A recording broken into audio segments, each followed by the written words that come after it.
Thanks especially for making it possible to make this trip.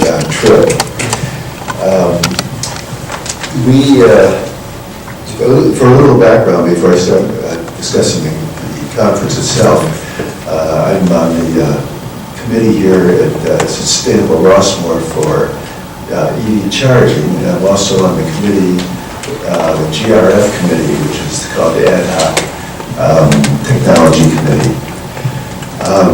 Vereeke is also on that committee, and Fred Kern actually is the director of that group, and he's not here tonight, I don't think. He's traveling, I think. Yes. We can't hear you over here. Keep the microphone close. Keep it as close as possible.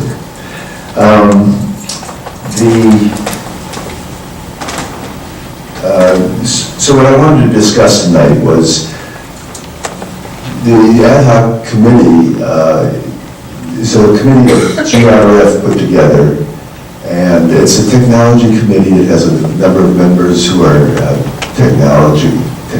on top of the current technology. And the goal is for this group to research various programs and methodologies that may benefit the Rossmoor in the next 5 years. And the group is broken up in other committees to study various aspects of this technology. I'm on the subcommittee that is looking at on-demand services and the possibility of shared autonomous vehicles within Rossmoor. And so when we heard about this committee, we were very interested. I mean, this conference, we were very interested in going. And I had a very good a number of good meetings there. There's three things I want to shortly discuss that we're focused on right now. And I just wanted to make it clear that we're just advising the GRF what to do. We're only involved in finding this information, discussing it, and sharpening it to the point where the GRF is then presented with what we think are the best proposals, 5 or 6 proposals that we have. And then they decide whether or not they want to take them and run with them. So they'll decide whether they want to fund them, and they'll manage them. So 3 technologies that I saw that we're very interested in are, 2 of them are on-demand car sharing services. And a third one is the autonomous bus that they're running down in San Ramon now. That bus is called the Easy Rider bus, and it's a very easy rider, and it's very, very slow, but it's interesting to watch the technology roll out. But first, I'd like to talk about the 2 services that we saw for on-demand rental vehicles. We've been looking at those. The typical ones we have right now are the Zip car, and there's also a GM and a couple other companies are bringing out similar cars like the Maven. But these are typically have an hourly charge to them. And while they're handy for a very short trip, typical member of Rossmoor will probably be go shopping, go to a theater, go visit the grandkids. It wouldn't be unusual to want to use them for 3 or 4 or 5 hours, and the cost starts to add up quite a bit when you do that. What Amber is bringing to the party is a kind of a new concept, and there's also a group called GIG, and they're a AAA company, Automobile Association of America business. And both of these are one-way services. So you only pay while you're driving the car. As soon as you release the car, you park it, it's free for somebody else to pick up. And what makes this company particularly interesting is they're doing this all with artificial intelligence software. So when you hail a car with a smartphone, they'll tell you where the car is located, somewhere within walking distance which they define like less than a half mile. And you can go pick it up. And then when you get to your destination, say you went to a theater down in Walnut Creek, you just drop it off, and then when you spend 2 or 3 hours in the theater, you call for another car, and they guarantee it'll be within that spot, or you can walk to it, or they'll send Uber or a taxi to pick you up, and you won't be charged any more than you would if it was just your car returning. So that has a lot of applications that we think could potentially be interesting for the Rossmoor, and we're going to be studying that. So that's one group that we're looking at. The second thing that we're looking at is Uber itself. Uber and Lyft have developed a new program that's being used down in Dublin and a couple other cities in that area. And it's a subsidized program. And the reason they became interested in it is that they were convinced that if they could when they studied their bus systems, they realized that there's a number of lines that are not at all profitable because they have very light traffic on them. And so they decided if they would implement this program in those areas, they could probably eliminate those bus lines. So they're doing this on a trial basis, and they're actually finding out that it's working pretty well. Is that Contra Costa County? That's Contra Costa County, and it's also Alameda. Okay. Yeah, they're in both. And in fact, I'm very impressed that this whole area, Contra Costa County and Alameda, are very progressive. They're looking at convergence of all these different technologies to make a trip very uniform for a person. Like somebody from Rossmoor picking up a car, an autonomous car maybe that takes them to the bar, which then directs them on their trip. Anyhow, so BART actually has a lot of great ideas for the future as far as this merging of different methods of transportation. And so Uber and Lyft work, they're subsidized, they negotiate with the service, and Rossmoor could be possible. Could even do a trial here in a similar manner. They negotiate the size of the subsidy, and then when you go to your app to get the ride, whether it's Uber or Lyft, either one, you probably see something like Rossmoor buses or Rossmoor service, and you select that instead of selecting a 4 passengers or a 6-passenger car. That when you select that, that means you're going to get a share ride out of here to wherever you want to go. And it'll be a fixed, probably a flat rate for some maybe 10-mile radius or so. And that could be very effective since you're only being charged for that round trip, and you're not being charged for any of the car. And it's amazing how the software works, because right now there's only 30 or 40 cars in the region. They've got 500 customers in one region, and there's 30, 40 cars, and they're just constantly available. They very rarely call for a taxi. And what they're doing is they have people running the cars around, which isn't very efficient. And of course, the long-term plan is, and it's starting in this year, they expect to have their cars at level 4 autonomy. So that means those cars will be able to automatically drive around, but without passengers. But they'll constantly be roaming the city and shuffling themselves into the proper locations so that people can find their car right away and pick it up and drive it off. And then the final step will be full autonomy.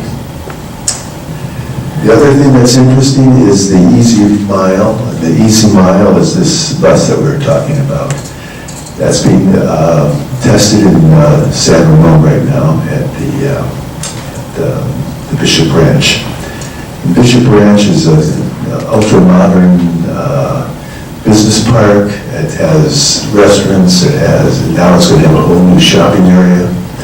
And this little bus is the first one. They're going to have a number of them. They're going to have an updated model, which will be a little more impressive. But it's a very interesting ride, in that it will just run a route, and it'll be very similar to taking a transit car in the airport.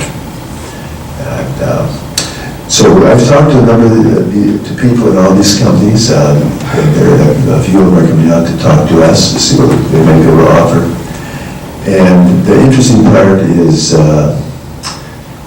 Steve Glazier, who's the state senator for District 7, is very interested in this stuff, and Randy, his name, somewhere I have it. Let's go, Randy. Yeah, Randy. He's the CEO of Contra Costa Transit Authority, which is a monstrous operation, multi-billion-dollar operation, actually. And he's very positive for all this new transportation, and he told me that we should definitely pursue these guys, that he is sure we can get some funding for all these projects through Glacier. And so we're gonna pursue some of that and see what happens.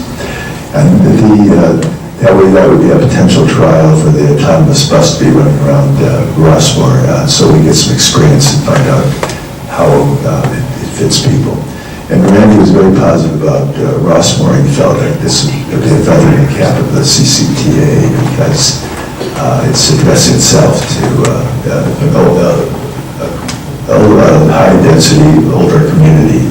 And part of their whole goal is to be available to everybody. They're afraid their systems are not going to be accepted if they can't take every,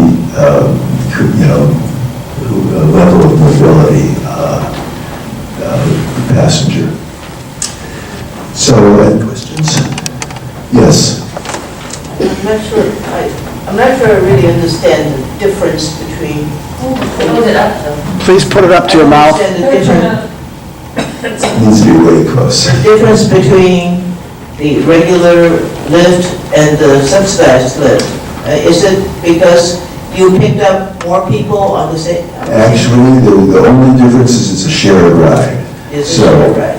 Yeah, you won't be able to, I mean, this discount, there's two things that this involves. One is you are going to be paying for a ride. Right now, you can get a shared ride from Rossmoor in the morning and at night, which I've used a number of times and which is really nice. But it's very comparable to that. You say you want to go to a certain location, and as you're going to that location, if it's not too far out of the way, they might pick somebody else up. But they take into account your time of arrival. So you say, I want to be at this meeting at 7 o'clock. And they'll say, okay, we're going to pick you up, and they'll call you just before. Now, what's the difference between the easy bus from our regular Rossmoor? Well, the EV rider, it's a very well thought out bus in the fact that it's very easy access. When it stops at a curb, it extends a platform, so it's a level walking surface from the curb right into the bus. If you're in a wheelchair, you go right in, and you don't have to climb stairs. Is it on demand or is it on schedule or? No, that one is on schedule. But it's just constantly running around. Every 5 minutes or 10 minutes it goes by. Anything else? Sure. One of the things, just quickly, is that we looked into the fact of what does it cost per year to run the buses, and it's more than $1 million. It's more than $1 million. That Walnut Creek, Rossmoor GRM pays for the buses. So one of the ways to try to fight to save money is to figure out other possible ways to do that. I'm going to give us about 3 more minutes. Just a detail, when one uses Lyft or Uber now, it's a private car with a driver, but if you're going to have several passengers being picked up and dropped off, that's going to need a different kind of vehicle too, won't it? No, it would be a bigger vehicle. I mean, Lyft will decide what to use. But in general, it'll be a normal passenger car. This is probably going to be a limited service because a lot of people may have a problem getting in and out of the car. It may not be good for everybody. But we'll still have our buses running around and they'll be on call. So the regular sized buses, the regular drivers will still be driving some of those, and some may be eliminated. Right now, they're looking into the white line to have an on-call bus rather than a regular schedule. And that's going to go into trial, I think, towards the end of the year. You mentioned in your earliest descriptions, something to the effect of you get a car, you drive from wherever it comes to your door. It sounds like maybe autonomously, or one of these days autonomously, you get it, you drive it to a destination, get out, and then somebody else can pick it up. Is that still fantasy stage, or is that? No, it's operational. It's in the Netherlands right now. Amber has got, they have an order of a few hundred electric vehicles. They're running 2 or 3 pods. So the way this works is when they get established, if they got established in Rossmoor, they might draw like a 10-mile radius and say anywhere within this radius you can pick up a car and drop a car. And then they might say, or maybe off the end, for instance, would do the same things. Do you drive the car, or is it You drive the car. That's what I thought. But the car very soon will drive itself to your location. Not necessarily in front of your location, it might just position itself within a half mile of you. What was the AAA outfit? You said Amber and... Okay, G-I-G. And they have a very similar concept, but they don't seem to be that well developed yet. Amber's has operational experience for a couple of years. Okay, one more question.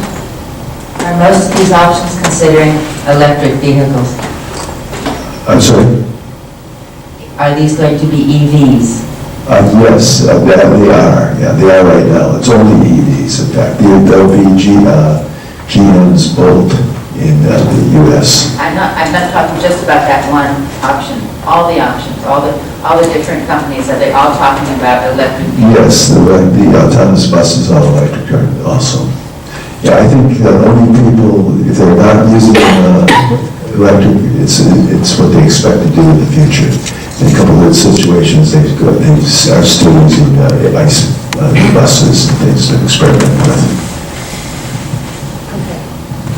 Yes, sir. One of the things I heard that Dave said that was most interesting, the thing I heard that you said the most interesting was you thought that by the end of this year, autonomous level 4 will be out and operational. That's sooner than vast majority of people even begin to believe is going to be available. And this is a young company talking very optimistically, let's say. But they've done a lot already as far as implementing the AI software and as far as making this thing actually operate for a few hundred, it's over 500 people in this one. And I think there's multiple cells too, but I don't know the numbers. That'll be out here this May. We might have a chance to talk to them. Yes. Okay, this really is the last question. Go, Dave. I think what you're getting at here is that, and Marcia alluded to it, is that the cost of the bus system in Rossmoor right now is extremely expensive. And the technology committee and your subcommittee is looking at a range of alternatives that can substitute or replace the high emissions bus system that we have now. And there are many ways of doing it, and you're looking at a myriad of ways to do that. And you will make recommendations then, your subcommittee and the technology committee as a whole will make recommendations to GRF, and GRF might do one or several of them on a trial basis. Is that right? So think of it as a multi-step process. We have some things that definitely we should trial. We really won't know how well they work unless we trial them. And they may be willing to trial them before they make a commitment, if the trial can be a funded trial. And, but we're definitely looking at having on-call services and probably autonomous on-call services, in the next 5 years. And, that's kind of what we were focusing on. But these are elements of it, so the rental No, our cars voice and- is to be less than that $1 million a year. yes, yeah, definitely. Well, I really want to thank Dave for going to the summit, and I want to thank Sustainable Rossmoor for having the funds with which to have them go. And part of the wonderful thing that we're doing is to have money to be able to do that. And at this point, what I would like to do is our money-making thing that's happening is Earth Awareness